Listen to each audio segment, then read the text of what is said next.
Okay, so welcome back. This is Bloody Lane Turn 10 Part 2. We just finished the Union event phase. We're going to move on to the Union action phase. So again, just for people who are new, the foremost counter in attack track A will resolve an action, then the foremost counter in attack track B, C, D, and E. After determining and resolving the action for the foremost counter, any counter in a rear position that is able to move forward will do so. So let's start off here from the left. No Union counter. Attack track B. Okay, this is the wave 3. Okay, so we're going to roll 1d6. 1 to 4 will be a move, 5 to 6 will be a volley. Okay, so the 8th Ohio will, that's a 1, move forward. Okay, next foremost counter, these guys first Delaware still on the game board from wave 1. So same thing, 1d6, 1, 2, 3, 4 is a move, 5 or 6 will be a volley, they get a 3, so they will move forward. Next one are these guys, 108th New York, so they're going to automatically, don't need to roll for them. Okay, their cohesion is 1, so they're not going to move, they're not going to volley. They're going to resolve crouch and reform, which is a cohesion check. Result of 1 will be a success. They get a 3, so they fail, which is good because that leaves them vulnerable to an attack. A quick reload and attack. And 130th Pennsylvania, 1 to 4 is a move, 5 to 6 is a volley. Okay, 5 is a volley, so they are going to attack. Let's go through the modifiers. So their current cohesion is 2, -1 for smoke, -1 for range. There's no other modifier here, so they cannot attack. Okay, it's a failed attack. So a point that Shane raised is that if the cohesion is 0 or potentially -1, should you still roll? Because if you get a 1, I don't know why I rolled that. I knew it wasn't going to be a 1. If you roll a 1, you could potentially resolve the sharpshooter attack. But if it's 0, yeah, don't resolve an attack. You can just consider it. You consider it that they attacked, but it was just a hopeless volley, so everything missed and didn't do any damage at all. So that's all the actions resolved for the foremost Union regiments. Now, any Union counter in a rear attack position will automatically move forward. You don't need to roll anything. Okay. So 14th Indiana will move forward. 7th West Virginia will move forward.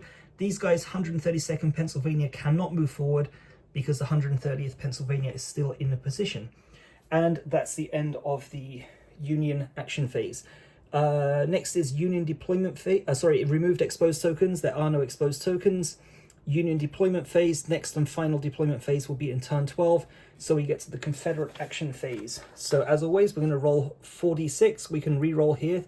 Assign each die to the column. Choose one of the actions available. Let's see what we got first of all. So we got 3 4s and a 6. Okay, remember we do have an orders token, so let me just see what this gives us. The 6 is great because it allows us the choice of anything. The 4s are reloads and inspire. Okay, actually that's maybe not so bad. What do I want to do here? So I can do a quick reload here with one of the die, and that will give me a cohesion check with the possibility to attack. I can do a quick reload over there as well and attack.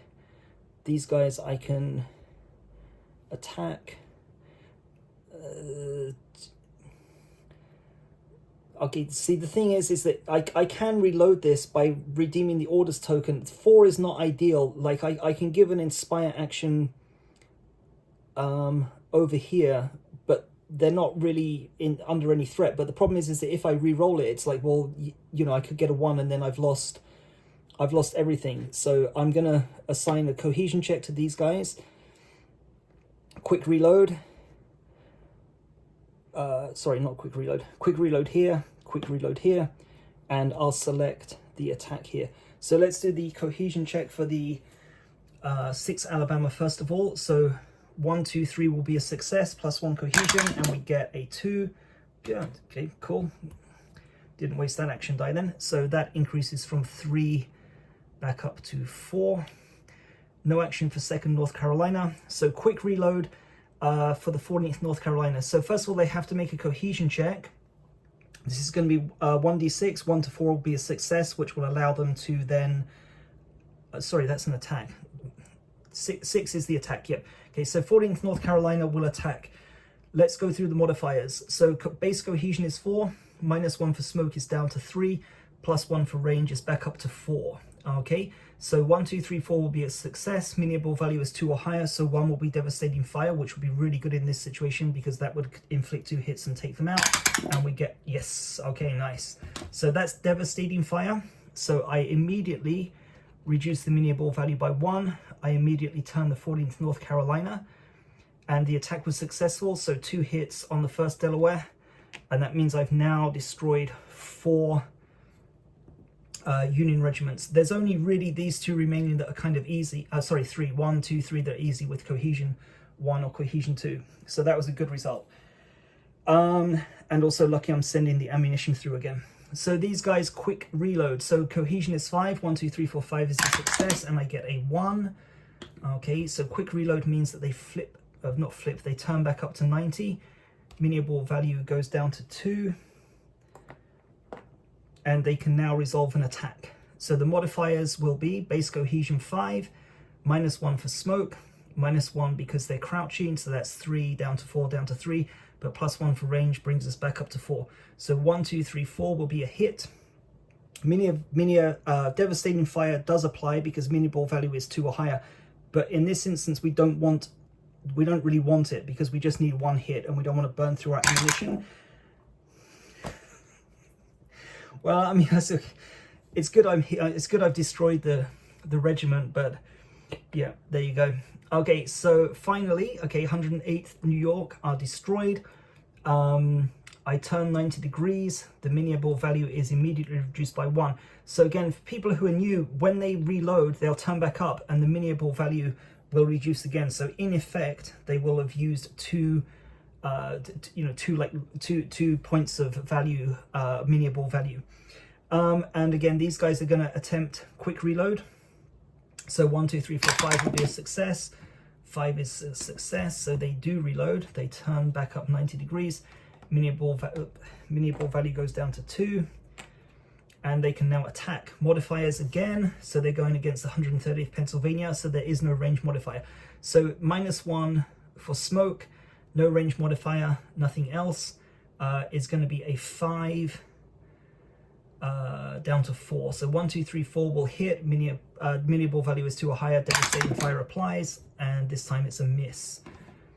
So not so good there.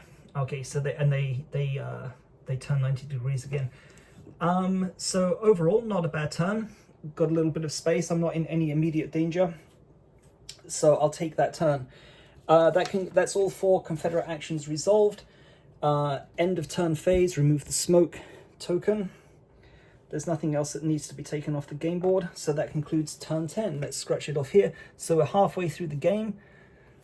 Quite a strong position at the moment. No officers down, but you can see here the ammunition is starting to run down now. So I'm going to have to start getting more ammunition through, but the problem I'm going to face is that my artillery has already lost one of the guns here. So there's I would say, based on my experience of play testing this a lot, there's a good chance that by the end of the game I'm going to have lost my Confederate artillery, in which case every single attack will be directed against the supply line, but we'll see how that goes. Okay, so thanks a lot for watching, and see you in the next video for turn 11.